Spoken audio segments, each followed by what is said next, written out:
The problem on page 442, number 13, is asking about a bond. So let me first explain how bonds work, and treasury bills work like this too. So normally in a normal investment, like a certificate of deposit or some other bank investment, you take a certain amount of money, $5,000. This is your principal. You put it into the account, and out comes what you make, the amount you make. So at the end, you're hopefully going to get more than $5,000. A nice good account will get $5,125 at the end. So what a bond does, instead of telling you what principal you're going to put in, they're telling you the amount that is going to come out at the end. So we're not sure about the principal. Okay? We know what the rate is. This rate is going to be 6%. Okay? When we purchase the bond, we're going to get 6%. And the bond says at the end, you're going to get the amount of $5,000. So the problem is asking us, what was the amount invested? So when you purchase a bond, you say, I'm going to purchase a $5,000 bond. It's going to mature in 5 years. The company or the bank or the treasury in which you're purchasing the bond does not actually take $5,000 from you. They will give you $5,000 at the end. The question is, what do they take from you in the beginning?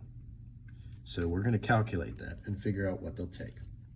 So this bond is 6% maturing after 5 years. Since this is compounding annually, we can just use the simple equation.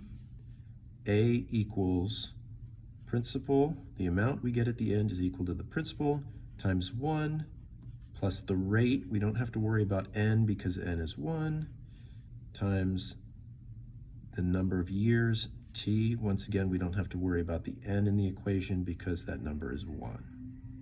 Okay, so let's go ahead and plug in the numbers.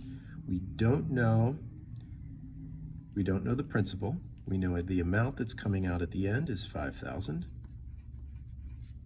It's equal to the principal times 1 plus the rate. Make sure to put it in decimal, 0.06. The time was 5 years. How much did they take out 5 years ago? We'll pull out the calculator.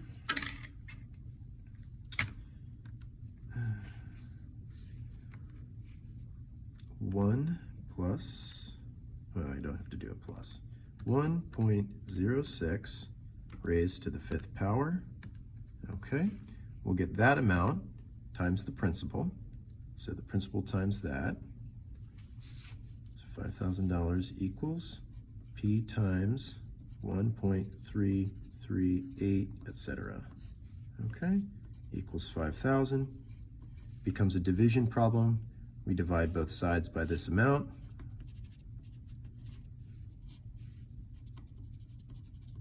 And we'll get our answer. Okay, so we take 5,000 divided by the amount we just got, and the principal we invested was equal to $3,736.29. Okay, so the bank or company that you're purchasing the bond with will take this amount out, and in 5 years, you're guaranteed to get $5,000 out of it. Pretty good deal.